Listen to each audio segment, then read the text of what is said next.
usually coming to this kind of a hotel will come later on as soon as they clean it and rebuild the places that were burned, not many.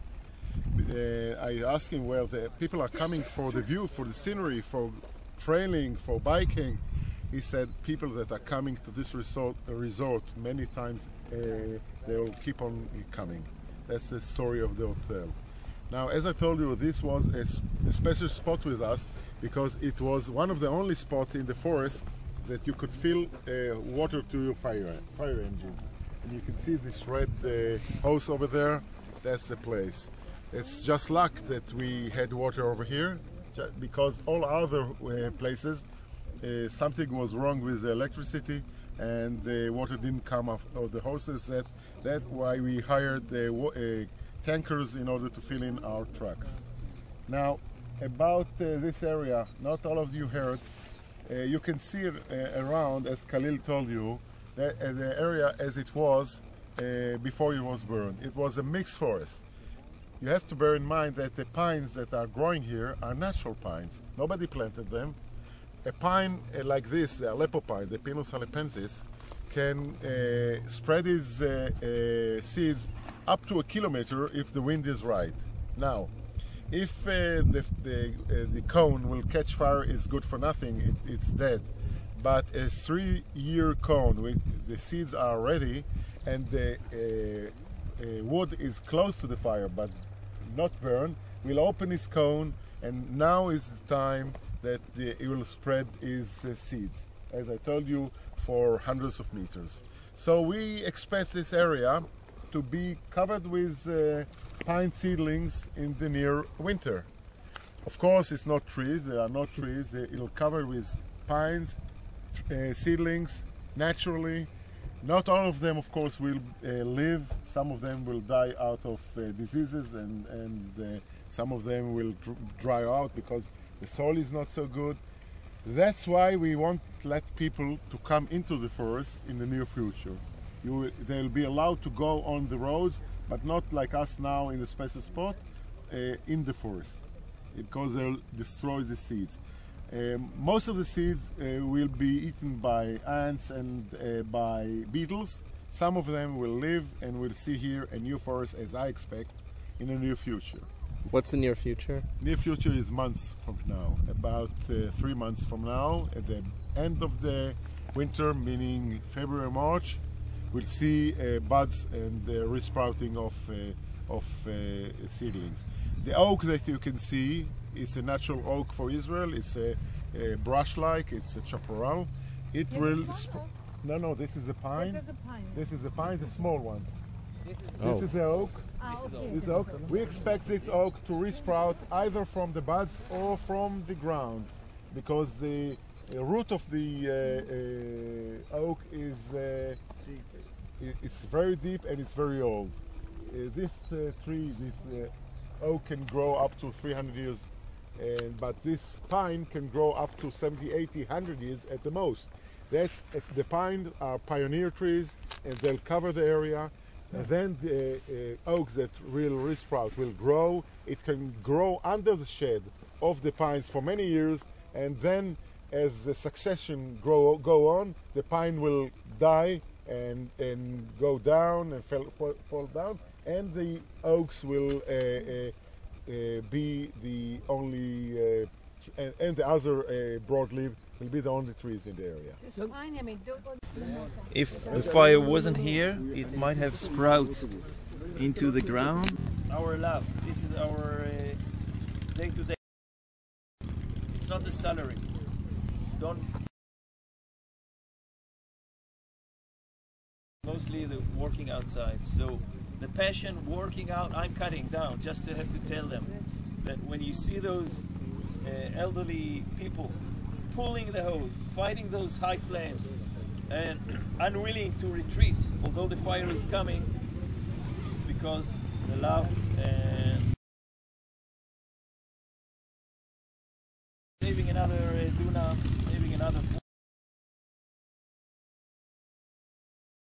It's not, the whole war wasn't won, but a few of those battles that I just told you, we came alive, trying to shut the flames, close a little bit. Thank you. It's a short day. Water was used. Cool.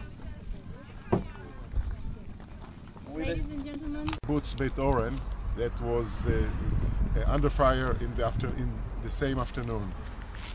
Our forces are designed to fight forest fires, but are not designed to. They don't know how to distinguish house fire. They don't know how to do it, so we didn't do it. We just guard the flanks, and we didn't attack the fire in the houses. We had around about 120 men from the forest department in this fire and 12 fire engines, which is about 70% of all our forces all over the country. We had 70% out of the forest department fighting forest. The fire took place for 3 days and nights. And only last Sunday we suppressed the fire, and then we started to go over the lines. The lines of the fire here are tens of miles.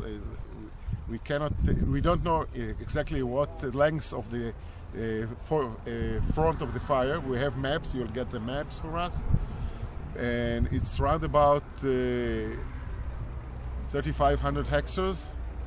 It's a big fire. The biggest fire till now was in 1995 near Jerusalem, around about 1,500 hectares. It's a big fire for Israel, as Israel said.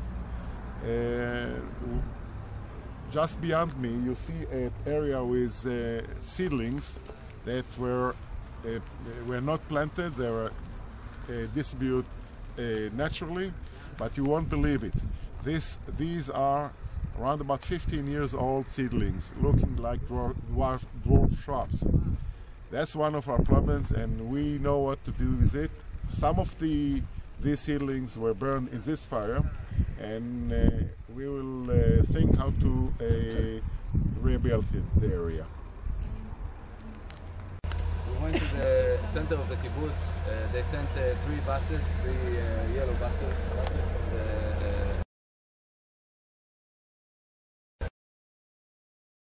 It's very noisy. What's that council? From the council, yeah, from the council. And they were very cooperative. And at first we took all the kids from the kindergarten, and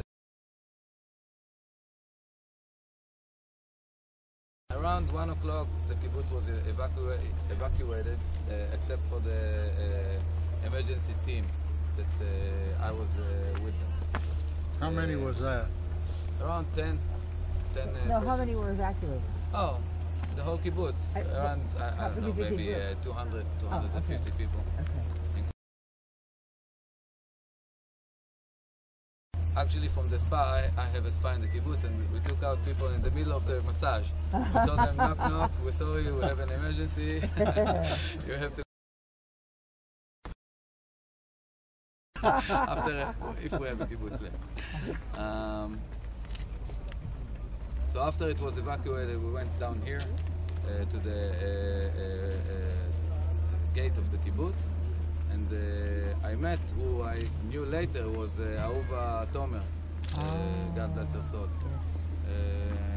And she told us we never had. We are from this team, because this team was not our imagination, it was formed by the government. We had from the council someone that came, a specialist for this kind of teams, and he helped us form this team with all the details that you need to think of and build. So she shouted at us, you need to go, you need to evacuate, and we kind of let it slide beside us. We never thought of leaving a house. And then fire started coming from down the mountain. You see this range over there. Those days were very windy. We had very strong east wind. And this was the most unique part of this fire. It was such strong wind. The flames were very strong-minded or strong-headed. They come in very fierce direction, And this building over here was a club. Moadon? Okay. A nightclub. We got on the top of the building. So the flames started coming down. At first we thought, you know,